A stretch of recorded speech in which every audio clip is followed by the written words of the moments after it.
Era uma noite como tantas outras, e o navio Baipendi singrava as águas tranquilas da costa de Sergipe.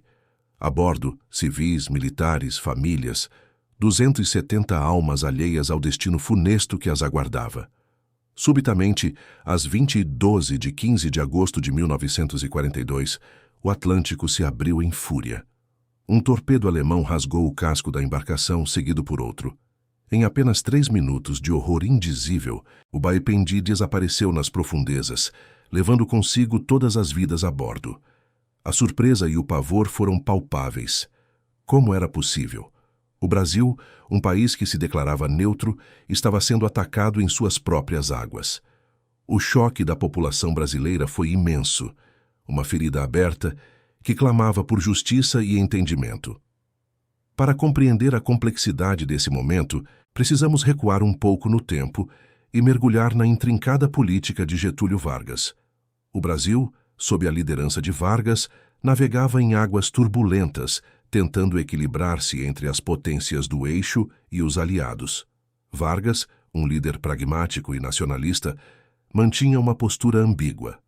É um fato pouco conhecido, mas em 1938, Getúlio Vargas chegou a enviar uma carta a Adolf Hitler, expressando admiração pelos avanços da Alemanha e pela sua disciplina social.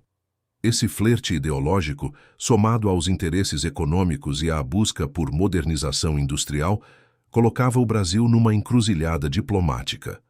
De um lado, a Alemanha era uma importante parceira comercial e fornecedora de tecnologia. Do outro, os Estados Unidos e a Grã-Bretanha representavam o maior mercado para as exportações brasileiras e a principal fonte de financiamento. O Brasil jogava um xadrez geopolítico delicado, tentando tirar o máximo proveito de ambos os lados, sem se comprometer definitivamente. No entanto, a neutralidade brasileira foi brutalmente testada. A partir de 1942, a escalada dos ataques submarinos alemães no litoral brasileiro tornou-se impossível de ignorar. Os submarinos alemães, uma ameaça invisível e mortal, patrulhavam as rotas marítimas, torpedeando navios mercantes e de passageiros indiscriminadamente. A costa nordeste, com sua posição estratégica próxima às rotas do Atlântico Sul, e até mesmo o Rio de Janeiro, foram as regiões mais afetadas. Após o Baipendi, vieram o Araraquara, o Aníbal Benévolo, o Itagiba, o Arará e o Jacira, todos afundados em questão de dias. O impacto psicológico na população era devastador.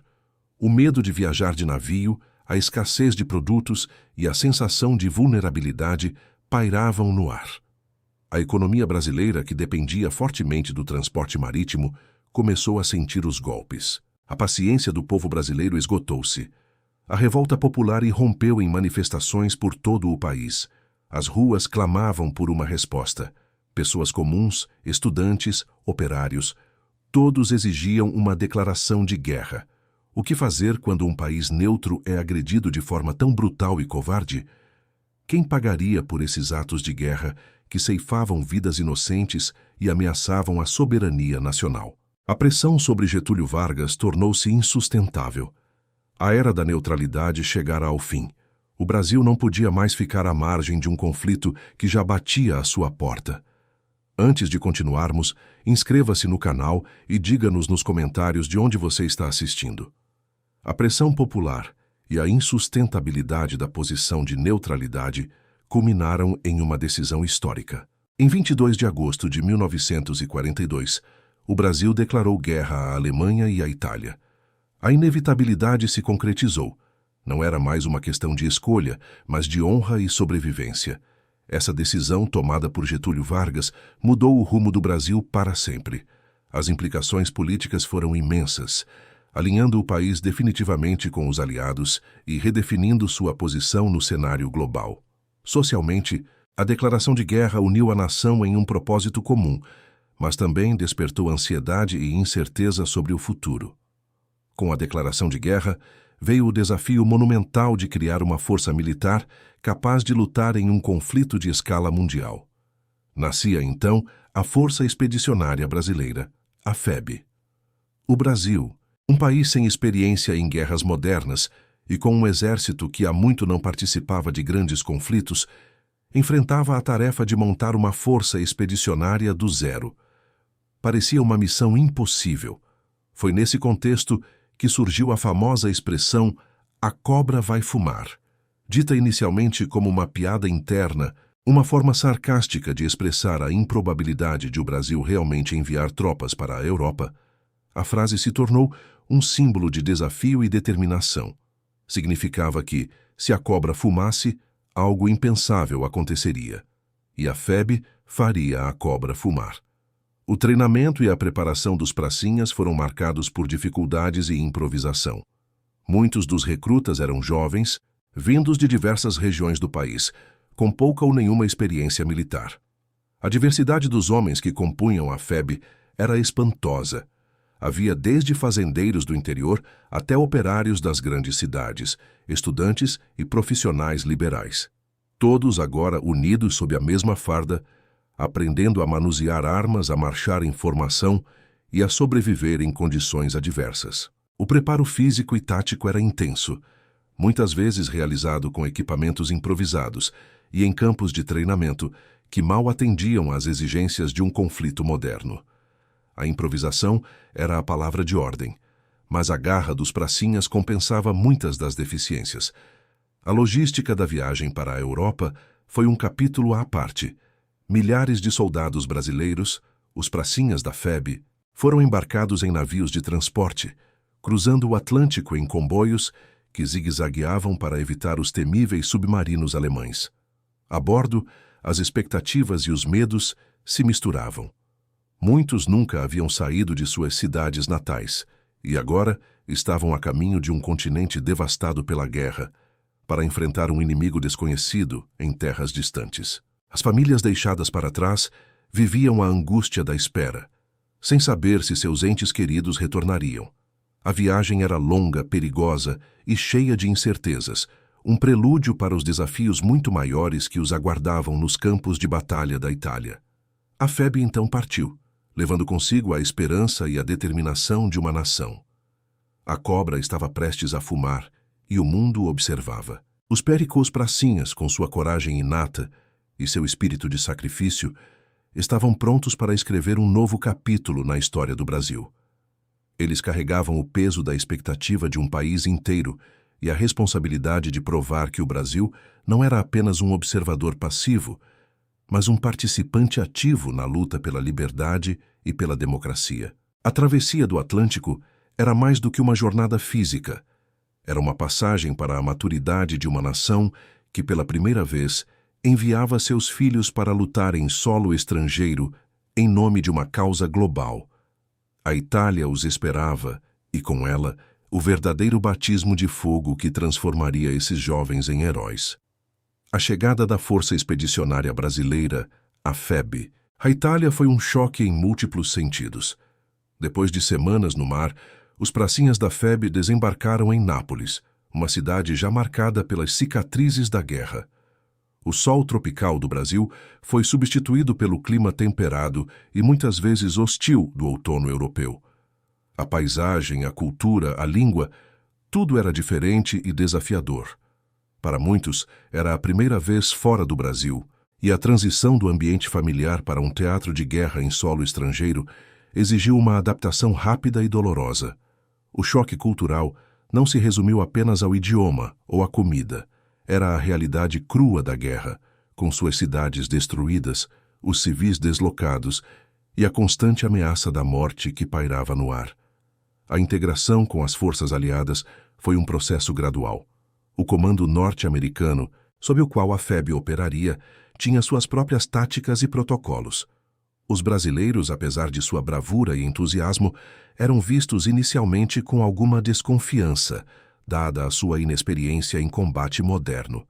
A FEB foi incorporada ao 4º Corpo do 5º Exército dos Estados Unidos, e essa subordinação trouxe tanto desafios quanto oportunidades. Os primeiros confrontos foram essenciais para a curva de aprendizado. Lidar com a artilharia alemã, as patrulhas inimigas e as condições de combate nas montanhas dos Apeninos setentrionais era algo completamente novo. Cada escaramuça, cada patrulha, Cada emboscada servia como uma lição valiosa, forjando os soldados em combatentes mais experientes e resilientes. As montanhas dos Apeninos setentrionais logo se revelaram o palco mais implacável para a Febe. Não era apenas o inimigo humano que os pracinhas da Febe enfrentavam, mas também a própria natureza. A geografia hostil, com seus picos rochosos, vales profundos e florestas densas, oferecia inúmeros esconderijos para as bem posicionadas tropas do eixo. As condições climáticas extremas adicionavam uma camada extra de sofrimento. Verões quentes e secos, seguidos por invernos rigorosos, com neve pesada e temperaturas congelantes. A lama, o gelo e a neve transformavam cada movimento em um esforço hercúleo. A importância estratégica da região era inegável.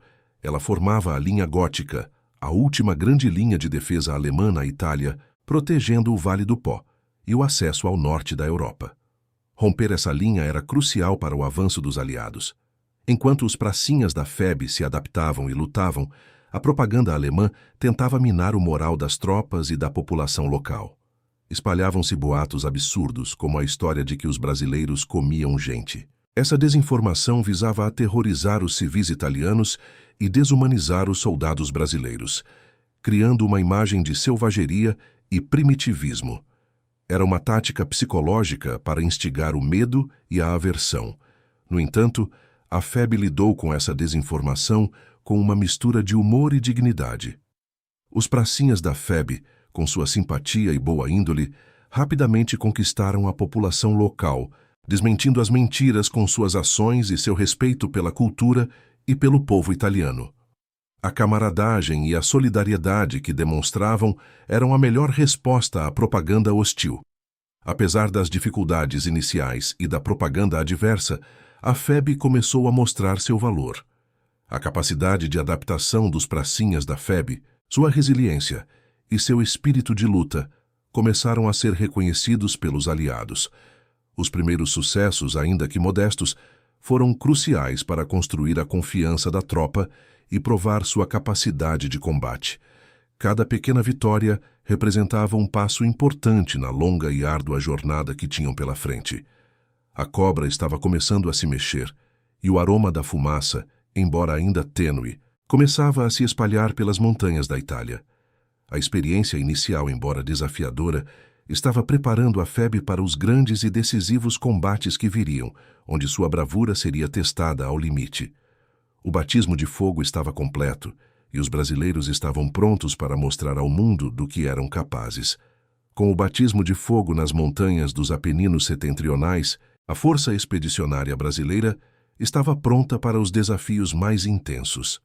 A Batalha de Monte Castelo se tornou o símbolo máximo da tenacidade e do sacrifício dos pracinhas da Febe. Era uma posição estratégica vital, fortificada pelas tropas do eixo, que oferecia uma visão panorâmica sobre o vale do rio Reno, controlando as rotas de acesso ao coração da Itália. Por meses, os aliados tentaram, sem sucesso, desalojar os alemães daquela fortaleza natural.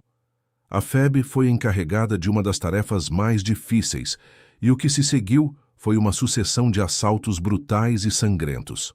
Os pracinhas da Febe enfrentaram não apenas a resistência feroz dos defensores alemães, mas também as condições climáticas mais adversas. O inverno de 1944-1945 foi um dos mais rigorosos da história da região, com temperaturas frequentemente abaixo de zero, nevascas incessantes e ventos cortantes. A neve, que chegava a metros de altura, transformava o terreno em um labirinto gelado, dificultando a movimentação, o transporte de suprimentos e a evacuação de feridos. Os soldados brasileiros, acostumados ao clima tropical, sofreram intensamente com o frio e a umidade, muitos desenvolvendo doenças respiratórias e congelamento.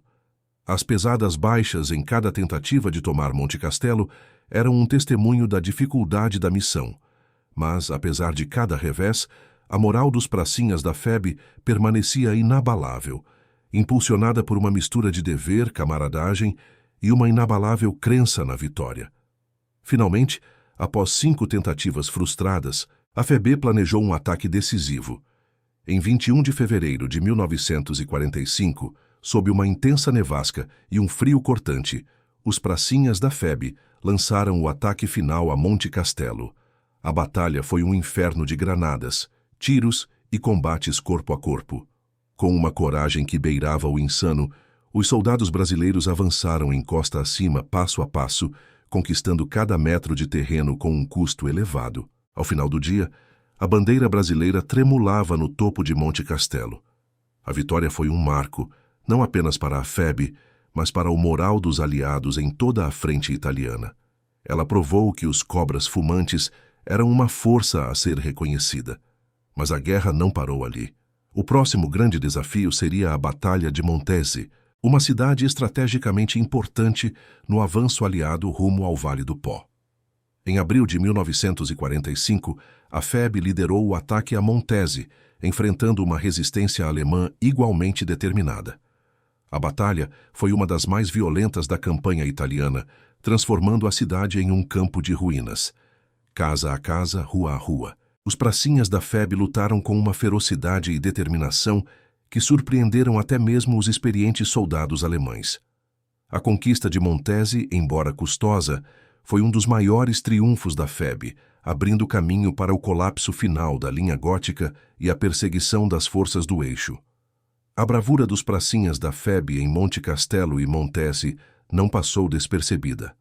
Um capitão alemão capturado, ao ser interrogado sobre a persistência dos brasileiros, teria respondido: "São loucos ou muito corajosos." Essa frase, embora apócrifa em sua origem exata, encapsula perfeitamente a reputação que a FEB construiu no campo de batalha. A tenacidade e a capacidade de luta dos pracinhas da FEB, que muitos haviam subestimado, foram reconhecidas não apenas pelos aliados, mas também pelos próprios adversários. Eles haviam provado que a cobra não apenas fumava, mas também mordia, e com força. O que impulsiona homens a lutar em condições tão desumanas, a enfrentar a morte a cada instante, o frio, a fome, a exaustão? De onde vinha a força para seguir em frente quando tudo parecia perdido? Talvez fosse o senso de dever, a defesa da pátria, a luta contra a tirania. Ou talvez fosse a simples camaradagem, a lealdade aos companheiros ao lado, a promessa silenciosa de não deixar ninguém para trás. O espírito dos pracinhas da FEB era uma mistura complexa de tudo isso, forjado no calor e no frio da batalha, na dor da perda e na alegria da vitória. Eles se tornaram a personificação da resiliência brasileira, deixando um legado de coragem que ecoaria por décadas. Com as vitórias em Monte Castelo e Montese, a Força Expedicionária Brasileira havia consolidado sua reputação e ganhado um ímpeto vital. A cobra não apenas fumava e mordia, mas agora avançava com a força de uma cascavel enraivecida. Os pracinhas da FEB, calejados pelas batalhas e endurecidos pelo inverno rigoroso, estavam na vanguarda do avanço aliado, perseguindo as forças do eixo em retirada pelos vales e montanhas da Itália. A resistência alemã, embora ainda determinada em alguns pontos, começava a mostrar sinais claros de exaustão e desorganização. A campanha italiana entrava em sua fase final, e cada dia trazia a promessa de uma vitória definitiva. Os pracinhas da FEB, com sua coragem e adaptabilidade, foram cruciais na libertação de diversas cidades e vilarejos que haviam sido subjugados pelas forças do eixo. Locais como Zoca, Tolé e Sassuolo caíram sob o avanço brasileiro, marcando o caminho da liberdade com a bandeira verde e amarela. A população italiana, exausta por anos de guerra e ocupação, recebia os soldados brasileiros como verdadeiros libertadores, com aclamações e gestos de gratidão que contrastavam com as imagens de comedores de gente que a propaganda alemã tentara implantar. O ápice dessa fase de avanço e perseguição culminaria em um dos momentos mais simbólicos e historicamente significativos da participação brasileira na Segunda Guerra Mundial: a rendição da 148ª Divisão de Infantaria Alemã. Este evento ocorreu em Fornovo di Taro, na região da Emília-Romanha, no final de abril de 1945. A 148ª Divisão, composta por experientes soldados alemães e unidades remanescentes de divisões italianas fascistas, encontrava-se encurralada após intensos combates. Sob a pressão incessante dos aliados e com a FEB desempenhando um papel crucial no cerco, a rendição se tornou inevitável. No dia 28 de abril de 1945, um contingente impressionante de cerca de 20.000 soldados alemães e italianos fascistas, incluindo o general Otto Fretter-Pico, comandante da 158ª Divisão, depôs suas armas diante das tropas brasileiras. Foi um momento de triunfo e de profundo simbolismo. Um exército sul-americano relativamente jovem, que muitos haviam subestimado, aceitando a rendição de uma divisão inteira de um dos exércitos mais temidos do mundo. A cena de milhares de soldados inimigos marchando em fila para se render à força expedicionária brasileira, com suas armas empilhadas e suas bandeiras abatidas, foi um testemunho inegável do valor e da eficácia dos pracinhas da FEB. Essa rendição em massa não foi apenas uma vitória militar, mas um marco histórico que ressoou por todo o cenário de guerra. Pela primeira e única vez em sua história, o Brasil estava no centro de um evento de magnitude global, contribuindo decisivamente para o desfecho de um conflito que moldaria o século XX.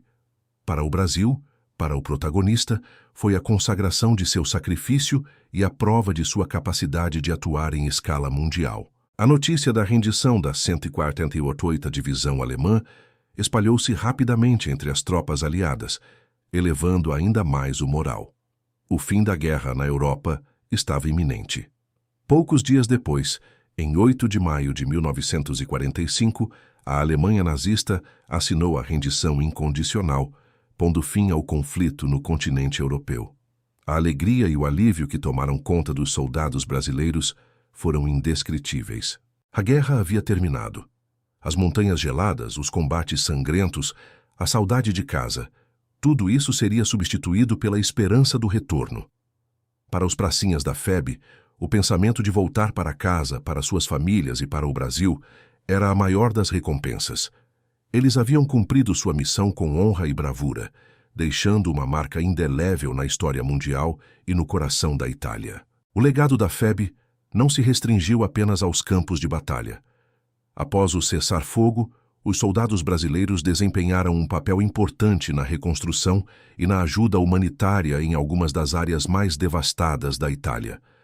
A memória dos pracinhas da FEB, que lutaram e muitos tombaram em solo italiano, permanece viva em monumentos, cemitérios e no carinho da população local. Um testemunho silencioso de uma aliança forjada em tempos de guerra. Eles retornariam, mas o que os esperava em casa era outra história. O retorno dos pracinhas da FEB ao Brasil foi para muitos um misto de alívio e desilusão. A euforia inicial da vitória e do reencontro com a família e a pátria rapidamente deu lugar a uma realidade mais complexa.